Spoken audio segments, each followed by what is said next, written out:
What should you do if your child is constantly picking their nose? This is a very common and relevant problem, and I encounter such situations, for example, on the playground or in public transport. A child starts to put their finger in their nose and gets their hands slapped by their mom for it. But do you know why a child puts their fingers in their little nose?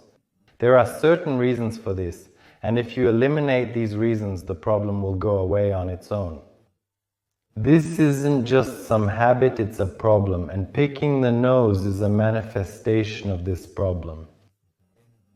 And if you find the cause, if you eliminate it, then, I repeat once again, the problem will go away on its own.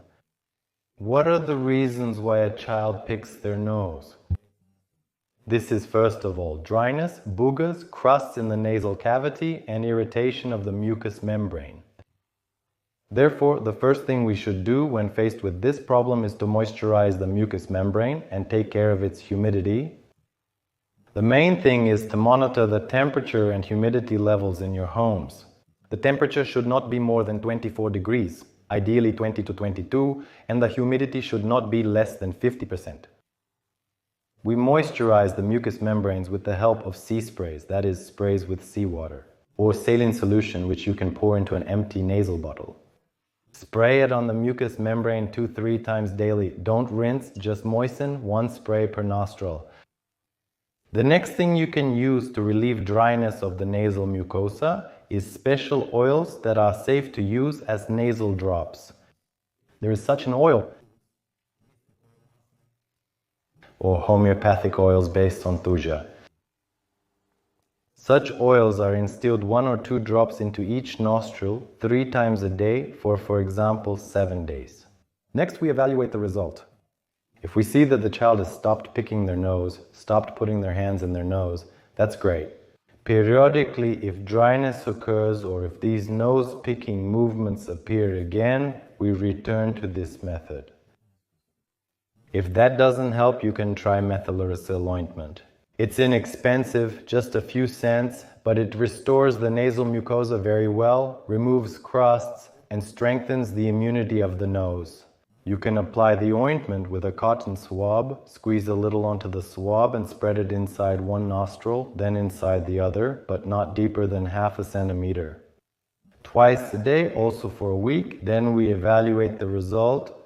Stopped bothering, stopped putting fingers in the nose, the child is doing great. If not, then the next step is to definitely go to the doctor. At the doctor's appointment, the primary task is to definitively rule out allergies. Very often it happens that it seems like something hurts and the parents are not allergic and the child is not allergic either. But it turns out there's a hidden allergy to inhaled air, to dust, to pollen, to anything at all. That's why in 100% of cases, remember this, it's very important. If a child has a dry, crusty nose and keeps picking it, consider allergies as a possible cause. The next thing you need to do at the appointment is to assess, meaning the doctor, not you, the doctor should assess the condition of the nasal mucosa to see if there are any signs of a bacterial inflammatory process or not.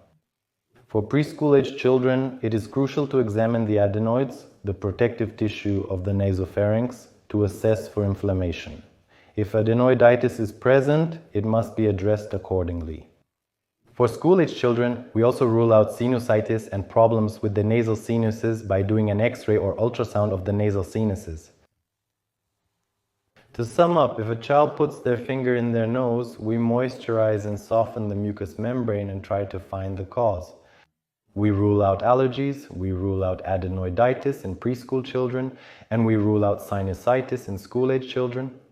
So treat your children and such habits will disappear.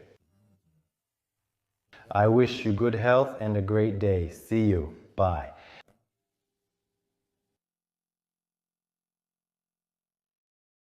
Subtitles created by